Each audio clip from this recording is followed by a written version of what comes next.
Hey guys, Illinois-based software company CDK Global was hit with a cyber attack today from someone in Eastern Europe. And this is why you want to own or have some sort of exposure to cybersecurity stocks in your portfolio. Because especially with the rise of AI, guys, there's always going to be bad actors out there trying to steal information, right? Get people's data, okay? Any way to make money. And so that's why you want to own cybersecurity stocks, because that will always be a catalyst. It always will happen at some point, whether it's from Russia, from China, right? Other countries that are not doing as well as the US. Like I said, there'll always be people trying to steal information or make money somehow, okay, by hacking or doing whatever, okay? So some stocks that I like in this sector, Palo Alto Networks is my favorite because it's the safest. It actually has one of the cheaper valuations for the big cap cybersecurity companies.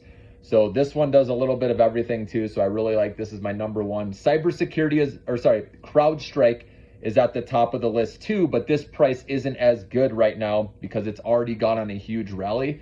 And yes, it could keep rallying, but I would try to catch it at least on a 5% dip, something to dollar cost average in on. So I'd put that number two because of how much it's run already, okay?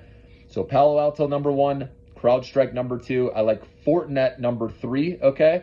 And that one is close to all-time highs again. I think it dipped a little bit.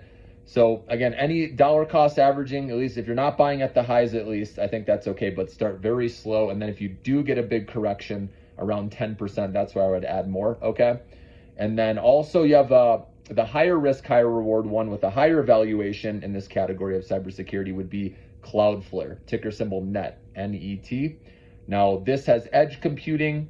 They are involved with AI and cybersecurity, and they're a leader with what they're doing. So I believe even though it has a higher valuation, this is going to be a good long-term winner as well. So those would be my top four right now. There's also Okta and Zscaler. Those aren't bad either, guys. But if I had to choose 4 out of the 6, I'd go with those, okay? And maybe you want to have a smaller position, for example, in Cloudflare because it does have that higher valuation, okay? And maybe you can put a little bit more, like I said, I have my bigger position in Palo Alto Networks, and then smaller positions, you know, with the other ones until there's a dip, right? Like we were talking about, okay? And Cloudflare, though, Net actually is on a big correction right now. It's pretty low, but like I said, it's a highly valued stock. So just know that, so you can keep that one small as well. But anyways, just know that there's always going to be some sort of cyber attack in the future. Remember, companies need cybersecurity. They don't have a choice. If they don't have it, right, and don't have the protection and something, they get hacked, right? Any company that's gone through that knows, right? You can lose the trust of your clients, right? Your customers, if their data is released, right? They could go to another company. So that's why companies will always spend on cybersecurity, and we know they're spending on AI, and that's why those two sectors, guys, are going to be good to hold long.